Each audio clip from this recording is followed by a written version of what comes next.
2020년 11월 6일 큐티 말씀입니다.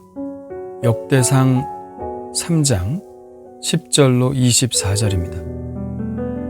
솔로몬의 아들은 르호보암이요 그의 아들은 아비야요 그의 아들은 아사요 그의 아들은 여호사밧이요 그의 아들은 요람이요 그의 아들은 아하시야요 그의 아들은 요아스요 그의 아들은 아마샤요 그의 아들은 아사랴요 그의 아들은 요담이요 그의 아들은 아하스요 그의 아들은 히스기야요 그의 아들은 므낫세요 그의 아들은 아몬이요 그의 아들은 요시야이며 요시야의 아들들은 맏아들 요하난과 둘째 여호야김과 셋째 시드기야와 넷째 살룸이요 여호야김의 아들들은 그의 아들 여고냐 그의 아들 시드기야요 사로잡혀간 여고냐의 아들들은 그의 아들 스알디엘과 말기람과 부다야와 세낫살과 여가미야와 호사마와 느다베아요 부다야의 아들들은 스룹바벨과 시므이요 스룹바벨의 아들은 무슬람과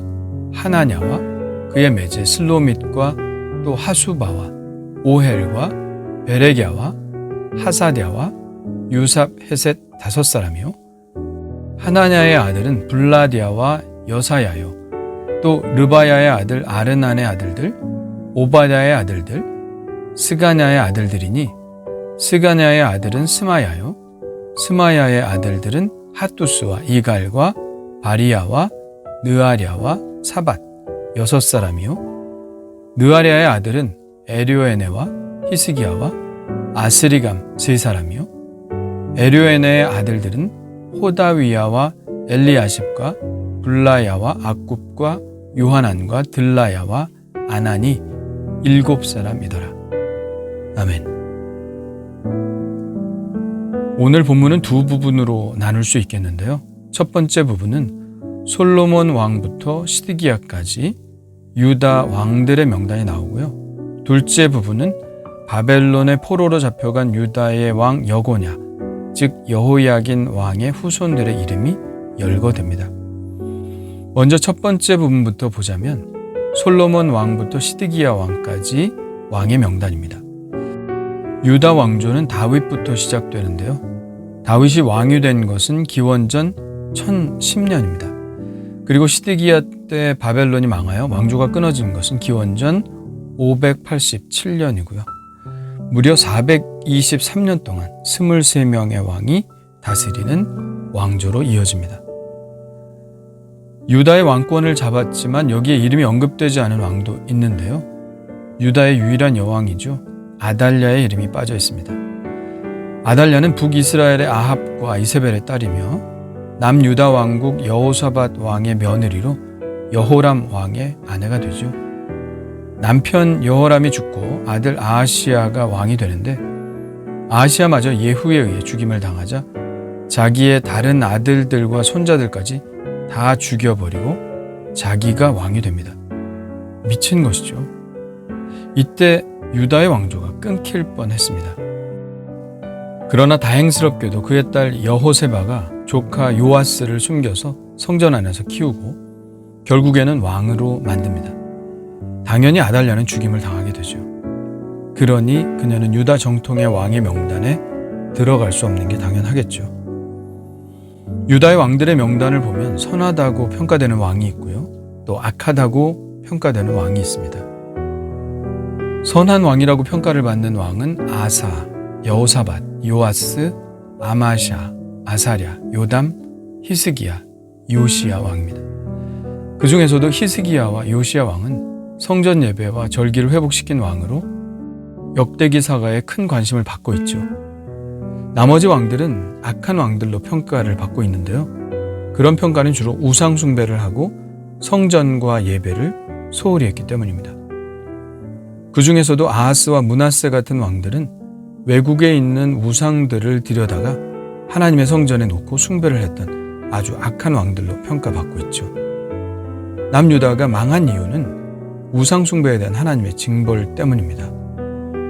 한 나라의 리더가 된 왕들이 하나님을 신실하게 섬겼다면 예루살렘의 멸망이라는 비극을 맛보지 않아도 되었을 텐데요. 그들의 이름을 보면서 참 많은 아쉬움이 남습니다. 왕의 명단에서 또 하나의 특이한 점은 유다 왕국의 마지막 왕인 시드기야가 왕으로 취급을 받지 못하고 있다는 점입니다. 15절에 보면 요시야는 4명의 아들이 있었죠.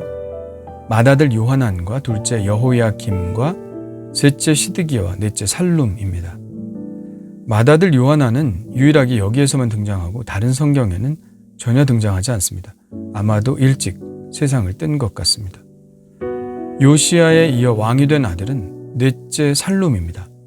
여호아스라는 다른 이름을 가지고 있죠. 그는 왕이 되자마자 애굽 왕에게 끌려가서 애굽에서 그의 삶을 마치게 됩니다. 그리고 나서 왕이 된 것은 둘째 아들 여호야김이죠. 여호야김이 죽고 또 그의 아들 여호야킨, 즉 여고냐가 왕이 됩니다. 그러나 여고냐도 왕이 되자마자 3개월 만에 바벨론 왕에게 끌려가죠. 그리고 그 대신에 바벨론이 요시야의 셋째 아들인 시드기야, 즉 여고냐의 삼촌이 되죠. 그를 대리 통치자로 앉힙니다. 그러나 시드기야도 결국은 바벨론에 대항하다가 눈이 뽑히고 바벨론으로 끌려가 비참한 추후를 맞이하게 됩니다. 시드기야가 남유다 왕국의 왕이었던 것은 맞지만 유대인들의 마음속에 인정하는 마지막 왕은 여호야김의 아들 여호야킨, 즉 오늘 성경에 등장하는 여고냐였습니다. 그래서 보통 역사를 서술할 때 여고냐를 중심으로 서술을 하고 있죠. 에스겔도 이렇게 쓰고 있습니다. 여호야긴 왕이 사로잡힌 지 5년 그달 초닷새라. 바벨론에 사로잡혀 와 있는 포로들에게 있어서 그들의 유일한 왕은 시드기야가 아니라 여고냐였죠. 바벨론 왕도 여고냐를 유다의 마지막 왕으로 인정합니다. 바벨론 왕 에윌무로닥은 37년 만에 여고냐를 감옥에서 나오게 하고 일평생 왕의 앞에서 양식을 먹게 합니다. 이런 이유로 오늘 족보에도 시드기야 왕의 후손들이 기록되지 않고 여고냐, 즉 여호야긴의 후손의 족보가 등장하는 것이죠. 오늘 본문의 둘째 부분에 등장하는 이름들이 바로 유대인들이 인정하는 왕 여고냐의 후손들의 명단입니다. 만일 유다의 왕위를 이어갔다면 바로 이들이 다음 왕위를 이어갔을 수 있는 사람들이었죠. 여고자는 아들 7명을 낳습니다. 예루살렘에 있을 때 낳은 아들인지 아니면 바벨론에서 상대적으로 개인적인 생활이 허용되는 공간 안에서 감옥 생활하면서 아들들을 낳은 것인지는 정확히 알 수 없으나 여호야긴이 잡혀갔을 때 나이가 18살이었던 것을 보면 아마도 바벨론에서 낳은 아들들일 것입니다. 여고냐의 후손들 중에 특별히 언급해야 할 인물이 있다면 아마도 스알디엘과 수룹바벨일 것입니다. 오늘 본문에서는 수룹바벨이 부다야의 아들로 나오지만 에스라나 느헤미야나 학개에서는 수룹바벨이 스알디엘의 아들로 나옵니다. 에스라에 나온 것을 한번 볼까요? 이스라엘 자손이 각자의 성읍에 살았더니 7째 달에 이르러 일제히 예루살렘에 모인지라. 요사닥의 아들 예수아와 그의 형제 제사장들과 스알디엘의 아들 수룹바벨과 그의 형제들이 다 일어나 이스라엘 하나님의 제단을 만들고 하나님의 사람 모세의 율법에 기록한 대로 번제를 그 위에 드리려 할세. 에스라에서는 수룹바벨이 스알디엘의 아들로 나옵니다. 우리는 이것을 어떻게 봐야 할까요? 성경의 오류일까요? 그렇지 않습니다. 다른 가능성이 있죠. 아마도 스알디엘은 자손을 보지 못하고 죽었을 것입니다. 그래서 형의 아들을 대신 낳아 주어야 한다는 수원 규정의 전통에 따라서 스알디엘의 동생인 부다야가 형을 대신해서 형수와 결혼해 자식을 낳아준 것이죠. 그래서 실제로는 부다야의 아들이지만 스알디엘의 아들로 여겼을 것입니다. 누구의 자식이든 간에 이 수룹바벨은 매우 중요한 인물이죠. 방금 전 읽었던 에스라에 수룹바벨이 등장한다는 것은 그가 포로로부터 귀환하여 예루살렘을 재건하는데 주도적인 역할을 한 사람이라는 것을 알 수 있습니다. 그렇습니다. 수룹바벨은 기원전 539년 1차 포로 귀환 때 대제사장 여호수아와 함께 무리들을 이끌고 예루살렘으로 온 사람입니다.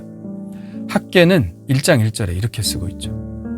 다리오 왕 제2년 6째 달 곧 그날 초하루에 여호와의 말씀이 선지자 학개로 말미암아 스알디엘의 아들 유다 총독 수룹바벨과 여호사닥의 아들 대제사장 여호수아에게 임하니라 이르시되.